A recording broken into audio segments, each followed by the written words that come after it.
안녕하세요. 고포린입니다. 마침내 슈퍼볼이 끝나고 시즌이 다 끝이 났어요. 그리고 25년 시즌 챔피언은 바로 시애틀 시옥스예요. 12년 만에 그들이 챔피언으로 돌아왔습니다. 정말 멋있는 팀을 만들었고 리전 오브 붐부터 이번에 다크사이드까지 그들이 매번 디펜스를 통해 팀을 재건하고 롬바르디 트로피를 드러내는 방식, 이 프랜차이즈는 디펜스의 팀이라는 걸 다시 한번 확인할 수 있었어요. 정말 대단한 시즌을 만들어낸 시애틀의 이번 시즌이었고요. 여러분들은 이번 슈퍼볼 어떻게 보셨나요? 이 논란이 많은 배드버니의 하프타임 쇼부터 지루한 디펜스 위주의 경기까지 대부분은 좀 지루했을 거라 생각해요. 이전보다는. 저도 물론 재미는 좀 덜했던 슈퍼볼이에요. 배드버니라는 가수를 슈퍼볼 전까지 알지도 못했어요. 이런 가수가 있는지, 물론 제가 음악에 조예가 깊진 않지만 평소에도 그 전까지 슈퍼볼에서 공연한 가수들은 그래도 이름이라도 알고, 그래도 그 가수들의 대표 곡이라도 같이 흥얼거릴 수 있었는데, 이번엔 좀 그러질 못해서 하프타임 쇼를 처음으로 스킵을 했어요. 제가 공연 자체가 별로였다고 정치적인 그런 말씀을 드리는 건 아닙니다. 그냥 같이 즐기지 못해서 조금은 아쉬운 공연이었어요. 경기 자체도 디펜스의 강력한 퍼포먼스 앞에 양팀의 오펜스가 고전했고, 또 많은 야드를 전진하지 못하고 터치다운도 4쿼터에 이제 가비지 타임에 가서야 터져 나왔고, 전반적으로는 하품이 나오는 경기였어요. 실제로 로버트 크래프트 구단주가 경기 중간에 하품을 했어요. 본인이 소유한 팀이 뉴잉글랜드가 지고 있는 상황 속에서 그 경기를 보고 구단주가 하품을 했어요. 그런 경기였어요. 하지만 또 디펜스를 좋아하시는 분이라면 그들에게 있어서 최고의 경기이지 않을까 싶어요. 이 경기는 정말 디펜스 윈 챔피언십이라는 문구를 또 한번 상기하게 만든 그런 경기였어요.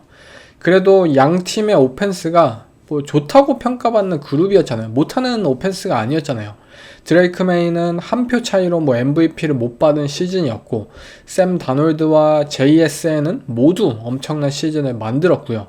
그럼에도 3쿼터까지 터치다운 하나도 없었던 이 슈퍼볼, 정말 수비전으로 경기를 이끌었던 것들은 두 팀의 디펜스에게 충분히 꽃을 주어야 한다고 생각이 드는데요. 그리고 디펜스 위주의 경기였지만 사실상 이 경기 자체는 시애틀이 일방적인 압승을 했다고 생각해요. 스코어를 보고 판단하지 마세요. 실제 경기를 보신 분들이면 아시겠지만 이 경기는 시애틀이 그냥 압도했어요. 점수 차이는 분명히 적었지만 단 한순간도 시애틀이 질 거라고 생각이 들지 않았던 경기였어요. 뉴잉글랜드 페이트리어츠는 정말 아무것도 하지 못했고 아무것도 나아갈 수 없었던 그런 경기였어요. 그리고 경기가 그렇게 된 이유는 결국 쿼터백의 차이였어요. 정말 막강한 디펜스를 앞두고 어떻게 대하고 어떻게 대처하는지 두 쿼터백의 차이가 결국 경기를 기울이게 만들었어요. 먼저 패치 오펜스와 시애틀 디펜스, 이들의 맞대결에 대해서 한번 이야기를 해볼게요. 이 경기는 페이트리어츠의 입장에서 우려했던 모든 점들이 사실 터져나온 경기였어요. 우리는 이미 프리뷰에서 예상을 했잖아요. 윌 캠벨이 패치 오펜스의 가장 큰 약점이고 이 매치업은 분명 재앙이 될 것이다. 패치에게 2주 동안 과연 윌 캠벨과 그의 옆에 있는 똑같은 루키 제러드 윌슨을 가릴 수 있는 방법이 무엇이느냐가 결국 핵심이었어요. 그리고 저는 이들의 오펜시브 코디네이터 조시 맥다니엘스, 총 6번의 슈퍼볼을 경험했고 코디네이터로서 3개의 우승의 플레이콜에 참여했던 모든 난관들을 톰 브래디와 함께 거쳐온 이 인물이 있기 때문에 패치가 이 부분에 있어서 그래도 뭐라도 준비를 해올 거라고 좀 확신했어요. 근데 현실은 아무것도 없었어요. 정확히 패치의 오펜스가 뭘 준비한지, 뭘 하려고 했는지, 뭘 원했는지조차 알 수가 없었던 경기였어요. 그들은 단순히 본인들의 이 슈퍼볼 운명을 드레이크 메이의 손에 맡긴 채 구경을 했어요. 그리고 그 드레이크 메이는 정규 시즌의 MVP 퍼포먼스를 선보이는 그런 메이가 아니었는데도 말이죠. 플레이오프 역사상 최악의 쿼터백 퍼포먼스, 그 중에 하나였던 드레이크 메이였는데 말이죠. 제가 경기 전에 패치의 오펜스는 단순히 샷건 포메이션에서 나아가긴 어려울 것이다. 그들은 지금까지 그랬던 것처럼 전보 패키지를 꺼내 들고 시애틀이 니켈 패키지를 고집했을 때 좀 덩치에서의 우위를 바탕으로 그라운드 게임에서 승부를 보고 LA 램스와 매튜 스태포드가 성공을 거두었던 방식처럼 극단적인 플레이 액션을 꺼내드는 것도 방향일 수 있을 것이다 라는 의견과는 다르게 그들은 그냥 드레이크 메이의 샷건에서 모든 걸 시작하고 모든 걸 끝냈어요. 물론 경기 초반에 6명의 오펜시브 라인맨 그리고 2&2 퍼스널을 사용해서 스티븐슨에게 러싱 스냅을 주기도 했고 플레이 액션을 통해서 케이션 부티가 빅플레이를 만들기도 했어요. 근데 모든 것이 지속적이지 못했어요. 그들은 때때로 스프레드 아웃으로 나아가기도 했어요. 4쿼터에 업템포로 빅플레이를 만들기도 했어요. 근데 모든 것들이 그 순간에 그쳤어요. 그게 가장 큰 문제예요. 결과적으로 본인들이 어떤 오펜스를 지속적으로 펼쳐야 할지에 대해서 방향이 없었어요. 이 경기 큰 흐름으로서의 아이덴티티가 없었다는 점이 굉장히 문제였어요. 본인들의 오펜시브 라인은 굉장히 심각한 문제를 가지고 있었어요. 이번 플레이오프 내내 말이죠.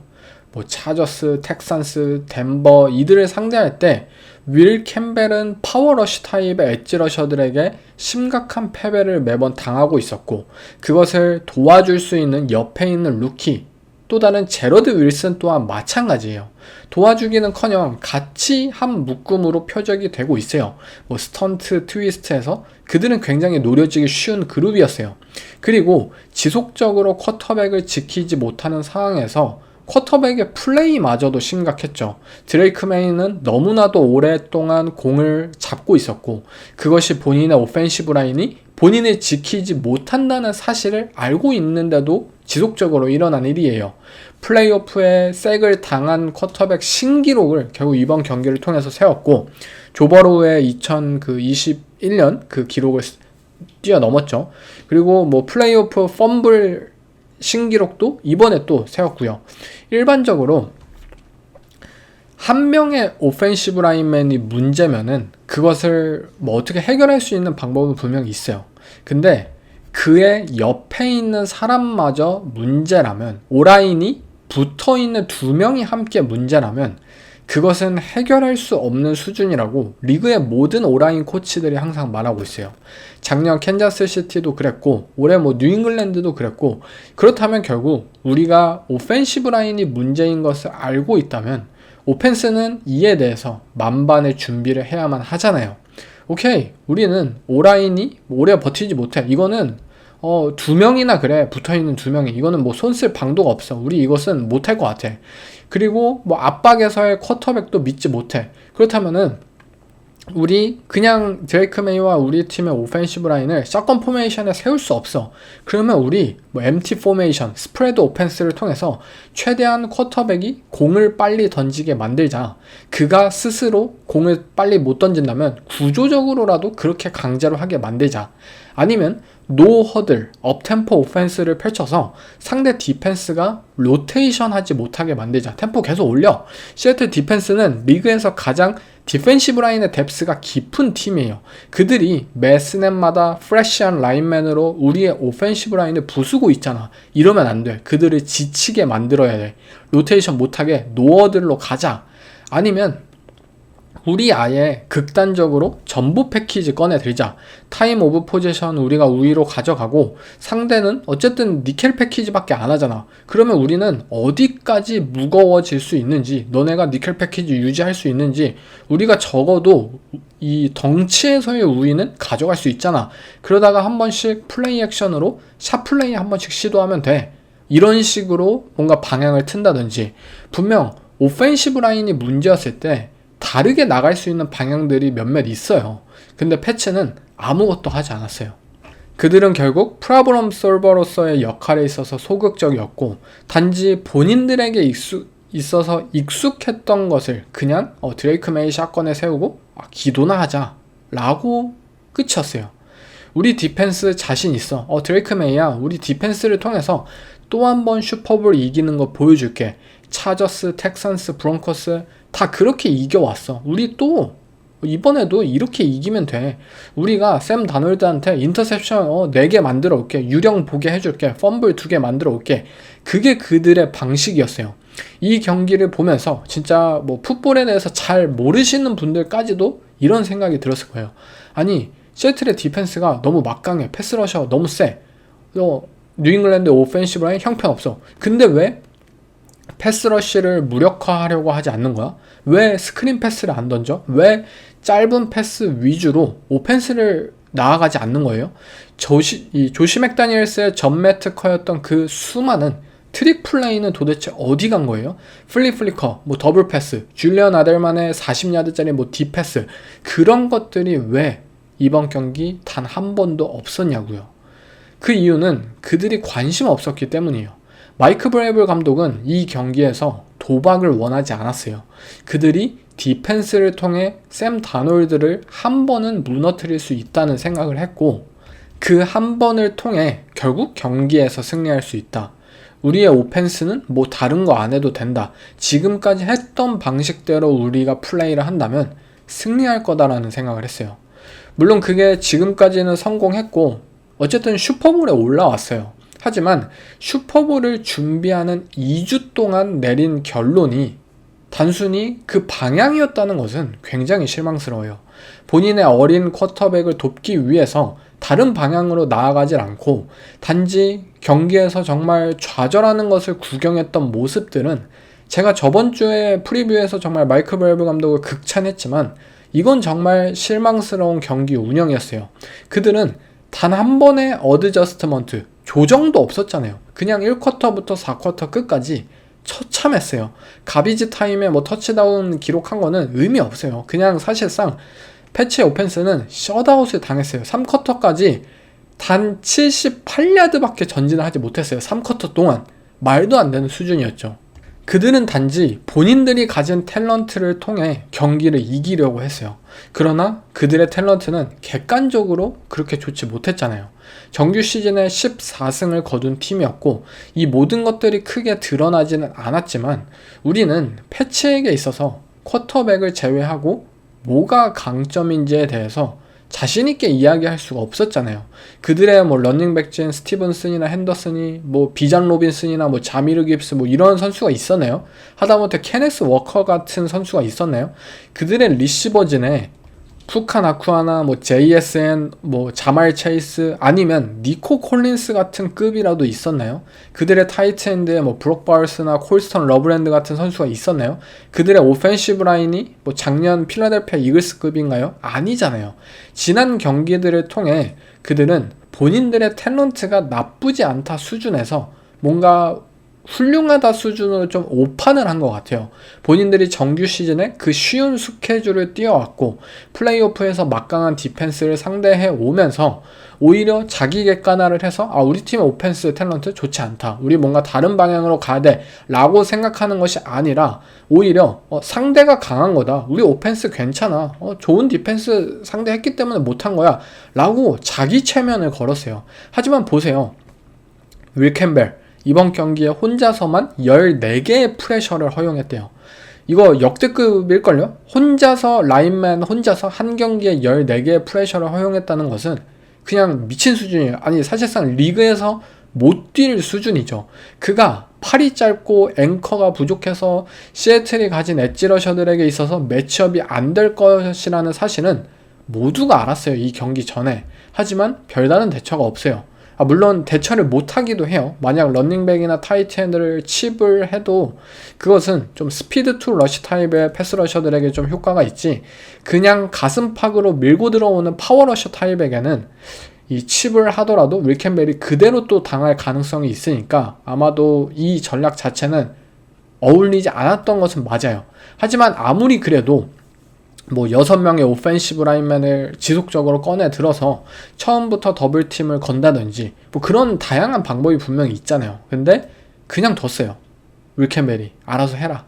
그리고 윌 캠벨이 무너지니까 옆에 있는 제러드 윌슨도 같이 무너져요. 블리츠, 스턴트, 뭐 시애틀이 변화구를 주면 너무나도 쉽게 무너졌고, 이는 결국 메이에게 직격타가 되었죠. 지금 메이는 정규 시즌의 드레이크 메이가 아니에요. 그는 포켓이 무너져도 드리프트하고 플레이를 연장시키고 발을 통해서 뭔가를 보여주던 슈퍼맨이었겠지만 너무 많은 프레셔와 강한 디펜스를 상대해 오면서 그 감각을 현재 잃어버린 선수였어요. 너무나도 공을 오래 잡고 있고 프레셔를 잘 인지하지 못하고 있고 필드 곳곳에서 유령을 보고 있었어요. 그가 당한 6개의 색 그리고 하나의 펌블, 사실 모든 것이 오펜시브 라인의 책임은 아니에요.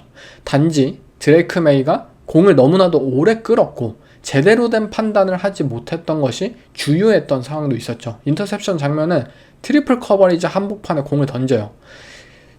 이날 드레이크 메이의 이 압박 상황에서 드레이크 메이가 타임 투 스로우, 이 패스를 던지기까지의 시간이 3.19초였어요. 압박 상황인데. 그러니까 너무나도 길었다는 거죠. 그렇다고 뭐 본인의 발로 이제 플레이를 연장한 것도 아닌데 말이죠. 그리고 이것이 샘 다놀드라는 쿼터백과 결국 구분되었던 점이에요. 패치의 디펜스도 시애틀과 마찬가지로 미친 듯한 압박을 만들었어요. 이날 샘 다놀드의 이제 쿼터백 압박률이 41.5%였고요. 드레이크 메이는 52.8%로 드레이크 메이가 당연히 훨씬 높아요. 근데 드레이크 메이의 경우에는 본인이 좀 공을 오래 끌어서 스스로 압박을 창출한 것도 어느 정도 생각을 하셔야 돼요.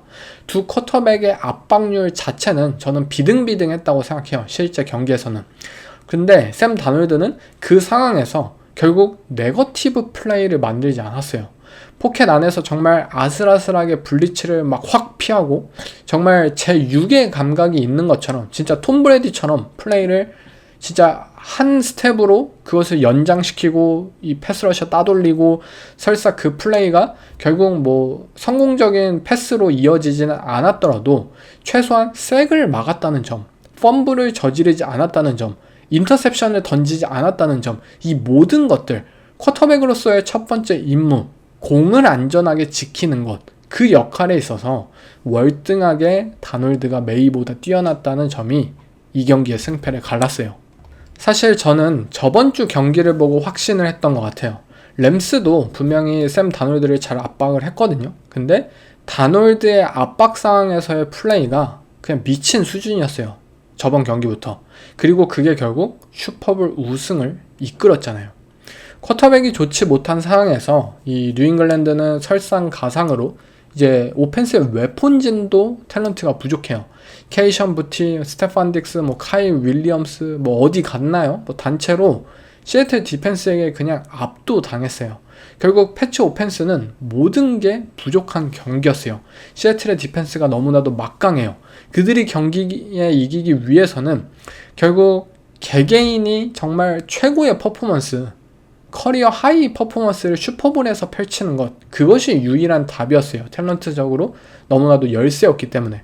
뭐 오펜시브 라인은 쿼터백 잘 지켜주고, 리시버들은 뭐 오픈 찬스 만들어내고, 런닝백들은 미스 태클 유발하고, 그렇게 하면은 이 경기에서 이길 수 있는 유일한 방안이었죠. 하지만 모두가 못했어요. 커리어 하이는커녕 커리어 로우 퍼포먼스를 개개인이 모두가 펼쳤고, 결국 드레이크 메이라는 쿼터백 입장에서 이 경기에서 승리할 수 있는 윈도우 자체가 극도로 좁았다는 점, 정말 본인들의 리시버가 오픈을 못 만들어내요. 플레이 디자인, 뭐 플레이 콜 별로 안 좋아요. 압박 상황 계속해서 들어와요. 정말 이런 안 좋은 악조건에서 촘촘한 커버리지 사이로 공을 던져야 되고, 정말 타이트한 윈도우로 맨 커버리지에서 패스를 뿌려야 되고, 곳곳에 막 진흙탕이고 사자가 득실거리는 이 초원 한복판에서 쿼터백 혼자 살아남아야 돼요. 근데 문제는 드레이크 메이 또한 현재 슈퍼맨 컨디션이 아니었다는 거죠. 결국 이런 처참한 슈퍼볼 결과가 나오게 됐어요. 선수들도 최선이질 못했고요. 그 선수들을 준비시키는 코칭진도 최선이 아니었고요. 패치 오펜스의 이번 슈퍼볼은 진짜 역대급 참사이지 않았나 싶어요. 솔직히 스케줄 빨이다라는 것을 그동안 좀 무시하고 인식하려고 하지 않았는데요. 이번 경기는 그 소리를 좀 들을 만한 수준이었어요. 아니, 플레이오프 내내 그랬죠. 강한 디펜스를 상대로 패치 오펜스가 뭔가를 보여줄 것이다 라는 기대감, 그게 지난 한 달 동안은 아예 없지 않았나 싶어요. 반면에 시애틀의 디펜스는 진짜 최고였죠. 사실 뭐 덴버 시절이면 본 밀러 또는 리전 오브 붐 시절이면 뭐 리차드 셜먼이나 뭐 그런 얼 토마스 뭐 바비 와그너 그런 엘리트들의 이름값이 있잖아요. 근데 지금 시애틀 디펜스는 S급 플레이어는 확실하게 없다고 생각해요. 물론 그런 선수로 도약할 수 있는 선수들은 분명히 있겠지만 데번 위더스푼이나 뭐 바이런 멀피 같은, 하지만 아직 그 정도의 영향력까지는 가지지 않았잖아요. 그렇지만 제가 프리뷰에서도 언급을 드렸다시피 시즌 40개의 쿼터백 압박을 기록한 선수가 뭐 5명이나 있다는 사실, 즉 B+급의 선수가 3레벨 모든 곳에 널려 있어요. 그냥 뎁스가 미친 수준이에요. 이번 경기에서도 디마커스 로렌스나 뭐 우체나 은어수, 이 대표적인 이들의 패스러셔가 색을 기록한 게 아니에요. 데릭 홀, 라일리 미스, 뭐 바이런 멀피, 또 다른 라인맨들이 대표적인 이 패스러셔가 아닌 선수들이 색을 기록했어요. 그리고 이게 가르치는 거예요. 마이크 맥도날드라는 감독이 수비적으로 얼마나 뛰어난지를요. 정확한 타이밍에 정확한 선수를 배치하고 그 선수가 뭐 어디가 부족하고 상관없어요. 그 선수가 가지고 있는 강점을 드레이크 토마스 같은 선수들 그냥 극대화할 수 있도록 상황을 짠다는 거예요. 이건 미친 코칭이에요. 왜 시애틀의 디펜스가 뎁스가 미쳤다. 왜 뎁스가 미쳤는지는 그들이 뭐 좋은 선수를 뭐 FA로 데려오거나 뭐 드래프트 하거나 그게 아니에요. 이번 경기에 뭐 정말 엄청난 활약을 펼친 선수들 한번 보세요.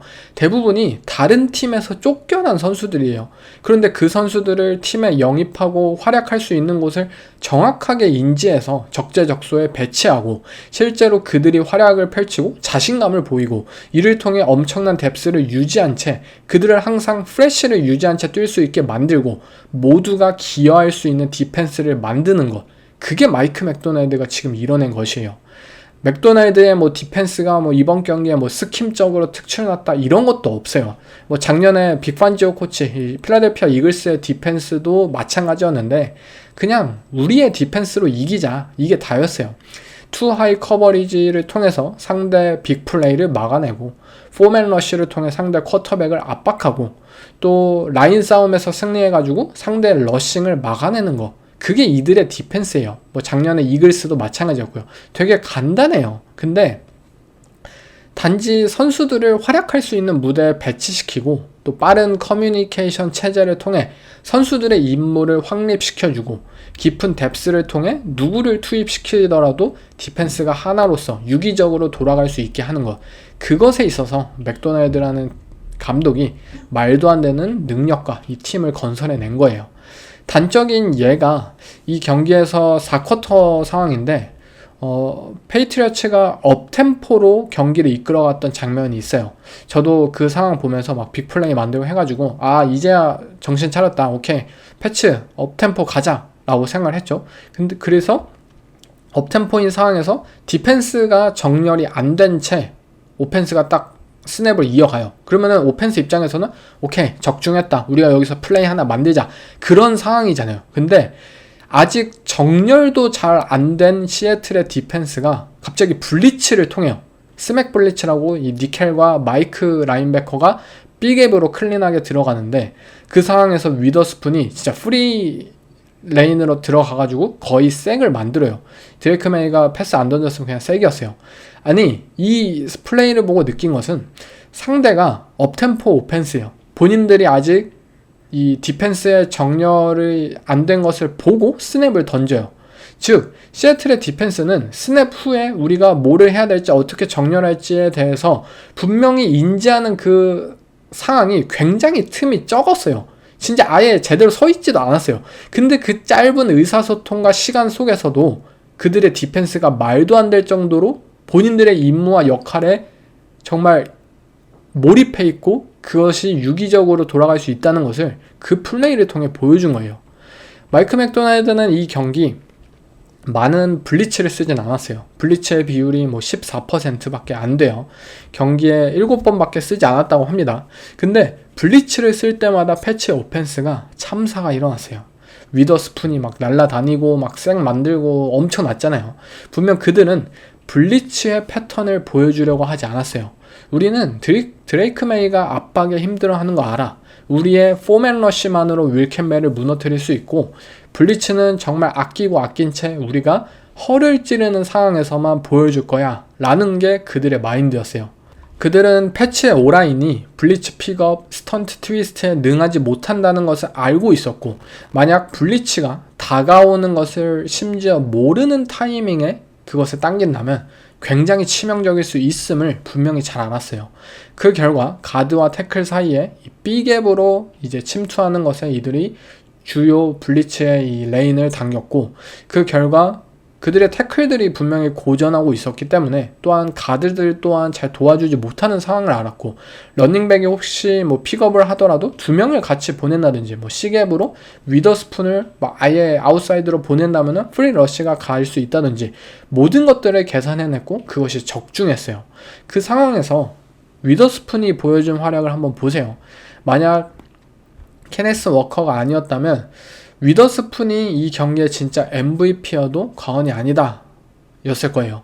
그만이 보여줄 수 있는 블리츠 침투 능력, 오픈필드에서의 태클링 능력, 맨 커버리지도 가능한 체격과 스킬, 이 모든 것들은 왜 시애틀 시옥스가 위더스푼을 굳이 드래프트 했을까? 닉 이메너리와 함께 그들은 모던 디펜스에 있어서 코너백과 세이프티가 가진 다양한 스킬셋들이 슈퍼볼의 길이라고 믿었기 때문이에요. 그들은 필드에 항상 있을 수 있기 때문에, 어디에 배치하더라도 스킬셋이 있기 때문에 오펜스가 예상하지 못하는 부분들을 만들어낼 수 있다는 사실. 맥도날드와 존 슈나이저는 이 모든 것들을 계산하고 그들을 드래프트하고 키워낸 거예요. 위더스푼의 이번 경기 스냅 참여율이 100%예요. 미친 거예요, 그냥. 그가 진짜 뭐 단순히 뭐 프레스 앤 벨 코너백이 아니잖아요. 진짜 얼마나 뛰어다니는지 우리 봤잖아요. 깊은 곳에서 블리츠도 하고 태클링도 하고 패스도 맞고, 근데 스냅 참여율이 100%예요. 단 한 번도 디펜스 스냅에서 빠지지 않았어요. 이 선수의 가치를 시애틀 시옥스는 분명히 알았던 거예요. 결국 시애틀의 디펜스는 패치 오펜스가 어떤 곳에서도 본인들을 위협할 수 있는 요소가 없다는 것을 알았기에 그냥 본인들의 디펜스를 쭉 펼쳤어요. 그들에게 있어서 JSN 같은 커버리지를 기울이게 만드는 위협적인 리시버가 없기에 사실 너무나도 편안한 경기였어요. 시애틀의 선수들이 경기 끝나고 본인들이 셧아웃을 못 시켜서 화를 냈었다 라는 인터뷰는 저는 진짜 이해가 돼요. 그들에게 있어서 이 경기는 1점이라도 내준 게 수치였다고 느낄 만한 경기였어요. 그만큼 그들이 너무나도 뛰어나고 대단한 경기를 펼쳤기 때문이에요. 그리고 물론 패치의 디펜스도 대단했어요. 정말 이 경기는 저는 패치의 디펜스만 보면 안타깝습니다. 그들에게 있어서 너무나도 참혹한 경기예요. 패치 디펜스는 정말 슈퍼볼을 드러내기 위해서 할 수 있는 모든 것들을 해줬어요. JSN을 상대로 27야드밖에 허용하지 않았어요. 물론 이제 잭슨 스미스 지그바가 경기 도중에 좀 부상을 당해서 나갔다가 복귀하긴 했지만, 오펜시브 플레이어 오브 더 이어한테 바로 직전 경기에서 150야드를 기록한 이 선수한테 27야드밖에 허용하지 않았다는 것은 대단한 거죠.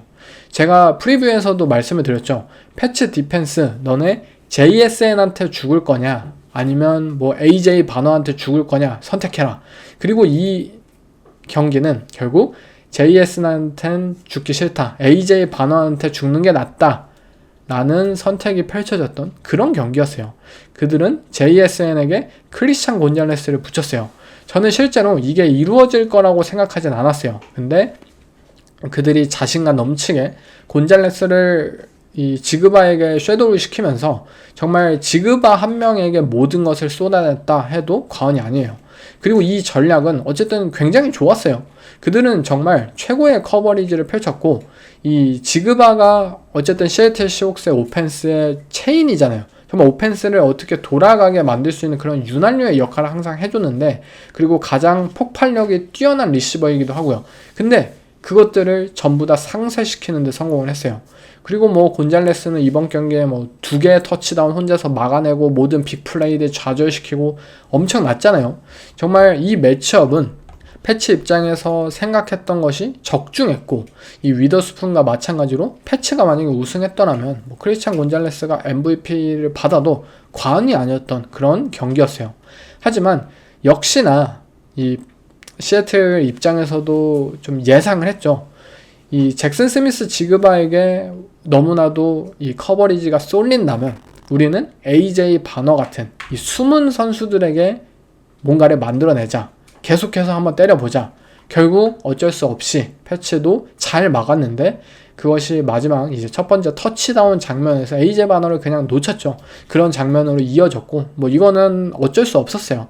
어쨌든 그들은 이 지그바를 먼저 막자라는 임무를 가지고 있었기 때문에 그것을 또 역으로 이용했던 시애틀 시옥스도 정말 그들의 노력이 결국엔 결실을 봤다. 정말 엄청난 이 집중력을 선보였죠.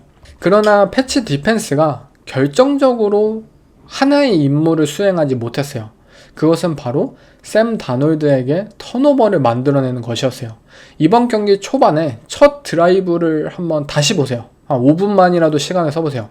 패치의 코너백들이 굉장히 공격적으로 플레이를 선보였어요. 그들은 계속해서 이 패스를 언더컷을 해요. 이 리시버의 밑으로 파고들어서 인터셉션을 만들기 위한 플레이들을 지속적으로 선보여요. 코너백 모두가 말이죠. 정말 여러 번 뭐 방송에서도 실제로 이거 인터셉션 당할 수도 있겠다라고 표현했던 그런 상황들도 분명히 있었고요. 아까도 말씀드렸지만 이 경기 마이크 브레이블 감독의 전체적인 전략은 하나였어요. 다놀드에게 턴오버를 만들어내는 것. 그를 한 번만 우리가 무너뜨린다면 다놀드의 특징, 계속해서 무너진다. 그 한 번만 일단 만들어보자. 그들은 지속적으로 인터셉션을 위해서 코너백들을 언더컷 시키고 샘 다놀드를 직접적으로 압박시키려고 미친듯이 블리츠를 던졌어요. 블리츠 비율이 이 경기에 53.7%였어요. 이거는 뭐 두 플레이당 한 번은 블리츠를 던진다는 건데 말도 안 될 정도로 높은 수치예요. 지난 플레이오프 기간 동안 패치는 말도 안 되는 비율로 이런 블리츠들을 불렀고, 결국 뭐 CJ 스트라우드, 뭐 저스틴 허버트, 다 뭐 게러스타뎀, 뭐 쿼터백들의 퍼포먼스가 좋지 못한 상황이었기 때문에 그것을 통해서 턴오버를 유발하고 끊임없이 색을 만들고, 그 결과 드레이크 메이가 못해도 경기에 이길 수 있었어요. 다놀드에게도 똑같은 그 길을 이들은 원한 거예요. 하지만 아까도 말씀드렸다시피 샘 다놀드는 모든 상황에서 최선이었고 팀을 구원해냈고 결국 패치의 블리츠 디펜스를 상대로 공을 잘 지켜냈어요. 그 상황에서 케네스 워커에게 뭐 건네주었던 그 공들이 결국 팀의 승리의 근간이 되어 주었어요. 케네스 워커, 이 러닝백 프리뷰 때도 얘기를 했지만 현재 순수 개인 기량이 미쳤어요. 그리고 이 러닝백을 사실 어떻게 좀 정의해야 될까도 굉장히 좀 어렵기도 하고요. 지금 폼이 일단 미쳤는데 뭐 제가 저번 주에 비잔 로빈슨이 좀 떠오른다라고 언급을 드리기도 했는데 사실 그 정도 급은 아니잖아요. 정규 시즌에. 근데 이번 플레이오프에서는 진짜 비잔 로빈슨을 능가한다고 해도 과언이 아닌 것 같아요. 이 선수는 정말 순수 개인 기량을 통해서 빅플레이, 30야드 플레이를 계속해서 만들어냈어요. 그가 보여주는 말도 안 되는 인내심. 오케이, 야 라인맨들 너네 어떻게 틈이라도 만들어봐. 내가 그냥 찬찬히 지켜볼게. 지켜보다가 갭 생기면 바로 달려갈게. 진짜 케네스 워커는 라인맨들 뒤에서 한 2초 동안 가만히 있어요. 진짜 전성기 레비언 벨 시절에 그 인내심이에요. 그러다가 만들어진 갭이 딱 생긴다. 그러면 그 사이를 비집고 들어가서 30야드짜리 러싱을 만들어요. 패치는 분명 정말 좋은 런 디펜스를 뭐 시즌 내내 보여줬고 이번 플레이오프에서도 보여줬고 했지만 이런 말도 안 되는 진짜 개인 기량 퍼포먼스를 보이는 선수를 사실 막을 수가 없죠. 이거는 그냥 뭐 중력적으로 말이 안 되는 거예요. 이 러닝백을 라인베커가 막을 수가 없어요. 그냥 이 워커가 만들어낸 빅플레이를 통해서 결국 시애틀은 안전하게 상대 진영으로 전진하고 이를 통해 필드골의 득점에 기회를 얻어내고 시애틀이 결국 오펜스에서 앞서 나갈 수 있었던 것은 본인들의 플레이어들이 정말 최선의 플레이를 펼쳤기 때문이에요. 저는 이 부분에 있어서 좀 뉴잉글랜드의 판단이 아쉬웠던 점이, 이들은 러닝백을 기용하는 것에 있어서도 트레비안 앤더슨보다 스티븐슨을 더 많이 기용을 했어요. 근데 이 두 명의 러닝백은 분명히 성향이 달라요. 스티븐슨은 좀 더 안전한, 우리에게 4야드, 5야드를 확실하게 먹여줄 수 있어, 이런 타입이고, 트레비안 앤더슨은 이 선수는 뭐 런 스터프드 당해, 하지만 그 다음 플레이에서 50야드 러싱 달릴 수 있는 빅플레이의 가능성을 가진 선수예요. 근데 이 빅플레이보다 안전함을 택한 패치의 선택은 결국 우리는 디펜스를 통해 이 경기를 이길 것이다 라는 생각이었겠지만, 결국 그 안전함만 고수한 그들의 정책이 결국 본인들의 발목을 잡았다는 점. 반면에 시애틀은 본인들의 선수들에게 있어서 최선의 기회를 마련해주고, 그리고 그 선수들이 정말 최선의 플레이를 각자의 자리에서 펼쳤어요. 쿼터백, 러닝백, 리시버, JSN 빼고 모두 각자 이제 역할을 보여줄 수 있는 최선의 플레이를 펼쳤고요. 그들은 많은 터치다운을 만들고 한 건 아니죠. 그렇지만 상대의 게임 플랜을 무력화시키고 본인들의 디펜스가 승리를 견인하는 데 있어서 분명히 도와주었어요. 또한 전체적으로 이제 훨씬 나은 필드 포지션을 시애틀이 계속 유지했다는 점, 그들의 오펜스가 조금이라도 더 전진하는 데 성공을 했고, 그 결과 패치가 항상 40야드 이하 지점에서 공을 돌려받았어요. 그래서 패치는 우리가 1야드를 전진하는 것도 어려운데 전진해야 할 야드가 계속해서 60야드 이상이에요. 너무 많아요. 즉 패치 입장에서는 어쩔 수 없이 한 번의 퍼스트 다운은 기록하더라도 또 다음 퍼스트 다운, 또 다다음 퍼스트 다운, 항상 이들의 오펜스는 빅플레이를 만들어지 못하는 순간 굉장히 할 수 있는 것들이 제약이었다는 점, 필드가 항상 불리했다는 점이 이 경기에 굉장히 치명적이었어요. 반면에 시애틀은 키킹 게임도 안정적이었고, 또 펀팅 게임도 안정적이었고, 모든 스페셜 팀들 또한 정말 완벽했던 경기였어요. 시애틀은 모든 선수와 코치가 최선의 플레이를 펼쳤고, 패치는 오펜스 쪽에서 최선의 플레이를 펼치지 못했기에 이런 일방적인 경기가 펼쳐졌다라고 정리할 수 있을 것 같아요. 솔직히 드레이크 메이가 이 정도로 못할 줄은 몰랐어요. 제가 드레이크 메이를 처음으로 이제 특별하다, 이 선수 정말 좋은 선수다 라고 인식했던 경기가 버팔로 빌스와의 정규 시즌 첫 번째 경기였거든요. 거기서 드레이크 메이가 진짜 미친듯이 히어로 플레이를 펼치잖아요. 그게 아직까지도 저의 뇌리에 남아있어요. 근데 플레이오프를 경험하면서 이 쿼터백이 왜 퇴보했는지는 모르겠지만 압박 상황에서 너무 느리고 잘못된 판단을 하고 유령을 보고 있고 많은 것들을 좀 재점검해야 할 것 같아요. 또 조시 맥다니엘스, 제가 정말 오펜스 플레이 콜러로서는 정말 존경해요. 정말 좋아해요. 근데 조시 맥다니엘스가 왜 이렇게 형편없이 경기를 준비해왔는지, 왜 조정이 없었는지, 진짜 톰 브래디였기 때문에 하프타임 어드저스트먼트라는 게 있었던 것인가? 톰 브래디가 함께했기 때문에 조시 맥다니엘스가 28대 3을 슈퍼볼에서 역전할 수 있었던 것인가? 그 모든 것들의 의문을 이제 시작할 수 있을 것 같고요. 마이크 브레이블 감독 또한 이 샘 다놀드를 흔들어 보자라는 작전, 이것은 너무나도 수동적인 플랜이었다는 점, 그들이 썰드 앤 6에서 패스가 아니라 러싱을 선택했고요. 폴스 앤 1에서 고포릿을 시도하지 않았다는 점, 오펜스를 아예 본인들 스스로 믿지 못했기 때문에 이런 선택들이 이어졌던 것이거든요.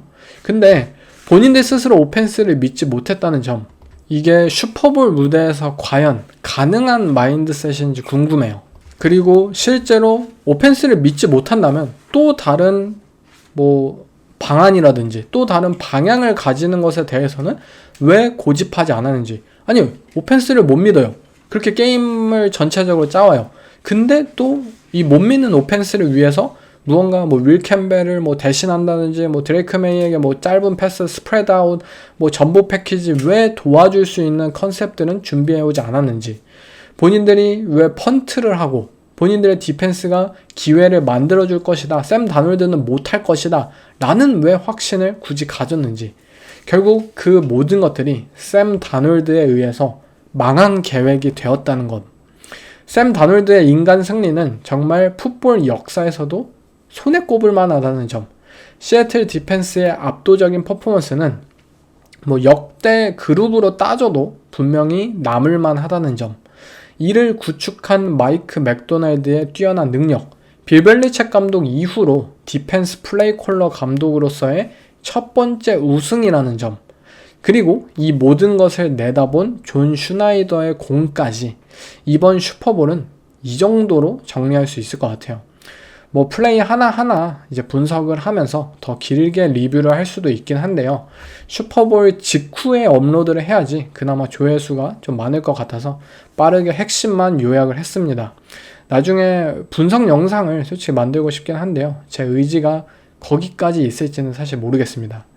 네, 양 팀의 이번 슈퍼볼 이후의 움직임에 대해서는 솔직히 패치에게는 어려운 나날들이 기다리고 있을 것 같아요. 이번 연도는 패치가 가장 쉬운 스케줄을 경험한 팀이잖아요. 내년에는 어려운 스케줄이 기다리고 있어요. 또한 슈퍼볼을 패배한 팀들이 경험하는 그 좌절감과 뭐 행오버, 알 수 없는 징크스, 분명 뉴잉글랜드에게 있어서 너네는 내년에도 올라올 수 있을 거야 라는 말을 저는 하고 싶진 않아요. 그건 거짓말이니까요. 드레이크 메이 이제 2년 차야. 이제 젊으니까 괜찮아. 여러 번 올라올걸? 그 말은 댄마리노라는 쿼터백에게도 했을 거예요. 하지만 댄마리노는 2번 다시 슈퍼볼에 오르지 못했죠. 그게 어쩌면 드레이크 메이가 될지도 몰라요. 뭐 제가 저주를 하는 건 아니고요. 조시 앨런과 상대해야 하고 새로운 라마 잭슨을 상대해야 되고 캔자스 시티도 다시 반등할 거고 뭐 건강한 보닉스가 이끄는 덴버를 다시 맞붙으면 승리를 장담할 수가 없어요. 제가 하고자 하는 말은 그들은 전체적으로 탤런트에서 분명 업그레이드를 해야 된다는 점이에요. 그들은 드레이크 메이의 성장을 도와줄 수 있는 이런 플레이오프에서 확실한 타겟이 되어줄 수 있는 누군가가 필요해요. 팀하고 뭐 이미 빠이빠이 했던 AJ 브라운에게 바로 전화를 걸어야 돼요. 뭐 마이크 브래블이 어쨌든 AJ 브라운과 테네시에서 함께 했고 뭐 드래프트에서 뽑았던 선수잖아요. 아니면 뭐 JJ 메카시를 디스하고 있는 저스틴 제퍼슨에게 뭐 모든 걸 걸어야만 한다고 생각해요. 누가 되었든 패치가 빅네임 리시버 하나를 영입해서 본인들의 팀 탤런트가 더 나은 방향으로 가기를 저는 적극적으로 움직여야 한다 생각해요. 또한 오펜시브 라인 쪽도 분명한 고민을 해야 한다고 생각해요. 윌 캠벨, 이 선수를 레프트 태클로서 확실하게 밀고 나갈 것인지 아니면 인테리어로 포지션을 옮길 것인지 빠르게 판단을 해서 그 길을 밀어주어야 하고요. 디펜스 쪽에서도 밀튼 윌리엄스와 크리스찬 발머어가 미친 활약을 보였죠. 밀튼 윌리엄스 이번 경기에서 진짜 브래드포드를 그냥 학살했어요. 진짜 경기에 진 게 안타까워요. 하지만 이 선수들 말고 뭔가 파생 효과를 얻을 수 있는 선수가 분명히 없다는 점, 운동신경이 막 쩔어가지고 막 턴오버 떠먹고 막 시애틀 선수들처럼 다재다능하게 활용할 수 있는 이선의 선수가 뉴잉글랜드에 없어요. 또한 지금 마이클 브레이블이 테네시 출신의 선수들을 이번에 다 데려왔잖아요. 이 선수들 다 베테랑이에요. 분명히 세대 교체가 좀 필요한 시기가 내년 이후에는 올 것이고 디펜스에 있어서도 드래프트를 통해 좀 젊은 피를 수혈할 필요가 있다고 생각합니다. 패치는 결국 전반적으로 탤런트에서 나아가는 것, 본인들이 최선의 플레이를 펼치며 결국 슈퍼볼에 진출했지만 그 과정에 있어서 운이 많이 따라주었다는 것을 부정할 순 없고 결국 탤런트 대 탤런트 싸움에선 완패를 당했다는 것, 더욱 단단한 팀을 만들어서 이 드레이크 메이를 잘 도와줘야만 할 거예요. 시애틀의 경우에는 일단 존 슈나이더가 이번 우승을 통해서 명예전당의 확정이라고 생각해요. 그가 가진 감각과 트렌드 캐치 능력은 엄청난 수준이에요. 분명 마이크 맥도날드와 앞으로도 지속적인 승리를 할 수 있는 팀을 저는 건설할 것으로 생각합니다. 피트 캐롤 감독은 한 번밖에 성공하지 못했잖아요. 물론 2번 성공할 수 있었는데 하필 이제 마션 린치한테 공을 안 줬죠. 그가 뭐 트렌드를 이끌었었고 결국 시애틀 시옥스 디펜스 정말 많은 코치들이 다른 팀의 감독으로 가고 어마어마한 파급력을 낳긴 했지만 피트 캐롤의 그 시애틀 시옥스 커버 3 디펜스는 10년 후에도 변화하지 못했어요. 그리고 결국 퇴보되었죠. 하지만 맥도날드라는 이 인물은 되게 유연한 사람이에요. 리그의 트렌드에 맞추어서 디펜스를 변형할 수 있는 능력을 가졌기 때문에 피트 캐럴 감독처럼 원앤던이 아닌 지속적인 팀 운영을 잘 보여줄 것으로 기대하고요. 지금 디펜스에 있어서도 핵심 선수들이 젊어요. 닉 이마nuel이나 위더스푼, 바이런 머피 이런 선수들이 있고 또 핵심 선수들도 계약이 잘 되어 있고요. 그리고 가장 큰 점이 엘리트 쿼터백 없이 우승했다라는 점. 샘 다놀드한테 5천만 달러, 6천만 달러 안 줘도 되잖아요. 이를 통해서 얻을 수 있는 이점들은 굉장히 많아요. 전체적인 탤런트 구축에 있어서 큰 자산이 될 거고 또 본인들이 믿고 밀어붙인 방향이 여기에 있었고 또 성공을 거두었다는 점. 왠지 모르지만 LA 램스나 샌프란시스코 나이너스처럼 꾸준하게 강팀으로서 매년 챔피언십에 도전하고 슈퍼볼에 도전할 팀이 되지 않을까 싶습니다.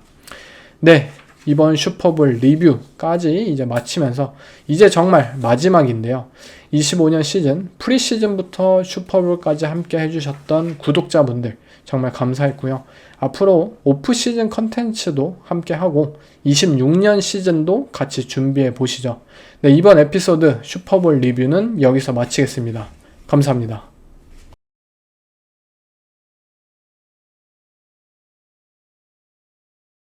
It's funny how it works. Like I didn't play great football my first few years of my career, and then I come here in San Francisco and I learned a ton. And I think because of that year in San Francisco, I was able to learn a ton and learn from Brock and Coach Shanahan. And you know, I was able to kind of learn and go to Minnesota and you know, great. I played good football there, and I was able to come to Seattle and kind of do the same. So it's funny how things work, but that's life. You know, I'm just going to continue to keep working.